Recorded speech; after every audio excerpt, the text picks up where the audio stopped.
গাজীপুর বলতে আসলে শালবনের সেই ভাওয়ালের শালবন, গজারি বন যেটাকে বলি, দিন দিন কিন্তু এই গজারি বন ধ্বংস হয়ে যাচ্ছে। আর এই গজারি বন কারা ধ্বংস করছে এটা কিন্তু একটা আমাদের মধ্যে একটা জানার কৌতূহল থাকে। আসলে এটা কিভাবে আস্তে আস্তে ধীরে ধীরে সুকৌশলে সেই গজারি বনগুলো কিন্তু মানুষের দখলে চলে যাচ্ছে। আজ সেই বিষয়ে আপনাদের একটু দেখাতে চেষ্টা করব এবং আপনাদেরকে অবগত করতে চেষ্টা করব। দর্শক, আমার পিছনে কিন্তু গভীর গজারি বন রয়েছে, যেগুলা একদিন বড় বড় গজারি গাছ ছিল হয়তো, কিন্তু এখন কালের বিবর্তনে সেগুলো হারিয়ে গিয়েছে, দখল হয়ে গিয়েছে, বা চোরা কারবারিদের হাতে কিন্তু গজারি বন কেটে ফেলা হয়েছে।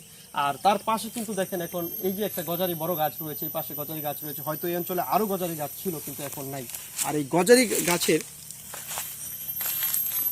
গজারি গাছের ফাঁকে দেখেন এখানে কিন্তু অনেকে আনারস বাগান করে ফেলেছে।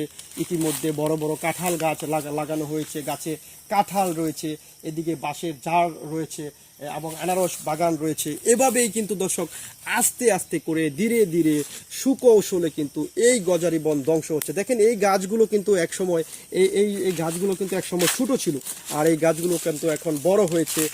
তারপরে কিন্তু এই গাছগুলো ধীরে ধীরে আরও বড় হবে। আর এভাবে কিন্তু পর্যায়ক্রমে যেভাবে যাচ্ছে আস্তে আস্তে কিন্তু এই বনের ভিতর দিয়ে চলে যাচ্ছে। আমরা যদি একটু সামনে যাই আপনাদের দেখাতে চেষ্টা করি। দেখেন এখানে কিন্তু এই যে দেখেন এখানে আনারসের বাগান রয়েছে। এখানে দেখেন কিভাবে এখানে কিন্তু আনারসের বাগান রয়েছে, কাঁচা আনারস, পাকা আনারস কিন্তু এখানে রয়েছে। আর এভাবেই যদি আমরা একটু সামনের দিকে যাই দর্শক, আপনাদের দেখাতে চেষ্টা করি যে বিষয়গুলো কিভাবে আসলে আমাদের বন দখল হয়ে যাচ্ছে, কিভাবে আমাদের বন দিন দিন ধ্বংস হচ্ছে। এরকম গভীর গজারি বন আসলে এটা কিভাবে ধ্বংস হচ্ছে, কার মাধ্যমে ধ্বংস হচ্ছে, আসলে এটা কিন্তু আমাদের অনেকেরই অজানা। দেখেন এখানে একটি বিষয় যদি আমি আপনাদের তুলে ধরি, আপনাদেরকে ওইদিকে বড় বড় কাঁঠাল গাছ দেখিয়েছিলাম, কিন্তু এখন কিন্তু এই পাশে কিন্তু ছোট ছোট কাঁঠাল গাছ কিন্তু রয়েছে। এখানে এই যে একটা কাঁঠালের চারা রোপণ করা হয়েছে, সেটা কিন্তু ছোট আকারে, সেটাও একদিন বড় হবে, গাছে ফল আসবে। দর্শক দেখেন এখানে কিন্তু আরেকটি বিষয় আপনাদের দেখাতে চাই। এখানে কিন্তু এই যে দেখেন কিভাবে আসলে বন ধ্বংস হয়। এখানে কিন্তু একটি গজারির যেই সাবেক একটি বড় গজারি গাছের কিন্তু যেটা আমরা গ্রাম্য ভাষায় মুতা বলে থাকি, সেটা কিন্তু এখানে রয়েছে। এই যে এই পাশেও গজারি গাছের অনেক কিছু রয়েছে। এই দেখেন এখানে একটি কাঁঠালের চারা রোপণ করা রয়েছে, আর এই কাঁঠালের চারা একদিন কিন্তু বড় হবে, গাছে কাঁঠাল আসবে। আর পাশে কিন্তু দুটা গজারির চারা রয়েছে, গজারির কপিচ রয়েছে, সেটা কিন্তু আর কিছুদিন পরে থাকবে কিনা সেটা জানি না, হয়তো সেই গাছটি হারিয়ে যাবে। এরকম ভাবে কিন্তু এখানে আমি যদি আপনাদের এখন দেখাই, শ্রীপুর বিট করছি কিন্তু এই যে দেখেন এখানে কিন্তু এভাবে কিন্তু এখানে শ্রীপুর বিট করছি। গজারি গাছের যে এগুলা কিন্তু কপিচ ছিল, দেখেন এখানে কত বড় গজারি গাছ, সেগুলা কিন্তু কেটে ফেলে বিট কর্মকর্তারা কিন্তু এখানে আসলে এই তারা 81-র যে চারা তারা রোপণ করছেন, সেই 81-র চারা রোপণ করে কিন্তু তারা আসলে যে একটি বনের যেই বাপ তারা 81 চারা দিয়ে করতে চাচ্ছেন। এভাবে কিন্তু আমরা যদি এখানে একটু সামনের দিকে যাই, সেটাও আপনাদেরকে আসলে দেখাতে পারবো যে বিষয়টা।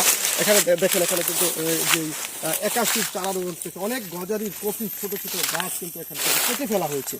এখান থেকে কিন্তু গাছ নাই, আপনারা দেখতে পাচ্ছেন যে এখানে আমি যদি আরও একটি গজারির যে গাছ আপনাদের দেখাই, যেখানে একটি বড় গজারি, এটা হয়তো আজকে থেকে কোনো দিন হয়তো এটা একটি বড় গজারি গাছে পরিণত হতো, আবার একটি বড় গজারি গাছ কিন্তু এটা হতে পারত, সেটাও কিন্তু কেটে ফেলা হয়েছে। এরকম যদি আমরা আরও এখানে যাই এবং অনেক গজারি গাছ কিন্তু এখানে দেখেন, এই যে আমি যদি আরও একটি গজারি গাছ কিন্তু আপনাদের দেখাই, এই যে দেখেন এটা আরও একটি গজারি গাছ, সেটাও কিন্তু একদিন বড় একটি গজারি গাছে পরিণত হচ্ছে। এরকম কিন্তু শত শত গাছ কিন্তু কেটে ফেলা হয়েছে, কেটে ফেলে সেগুলো কিন্তু এখানে 81 চারা রোপণ করছে। দেখেন পাশে কিন্তু বেশ গজারি গাছ রয়েছে।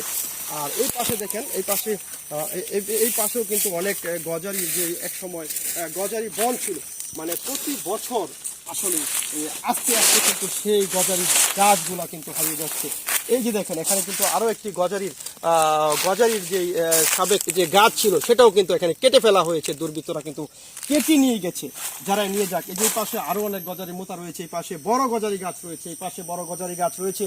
এই বছর হয়তো এই পর্যন্ত চারা লাগানো হয়েছে, আগামী বছর হয়তো দেখা যাবে যে এর চেয়ে আরও বেশি দূর পর্যন্ত এই গজারি বন ধ্বংস করে এর চেয়ে বেশি পর্যন্ত কিন্তু 81 চারা রোপণ করতে হবে, মানে রোপণ করা হতে পারে।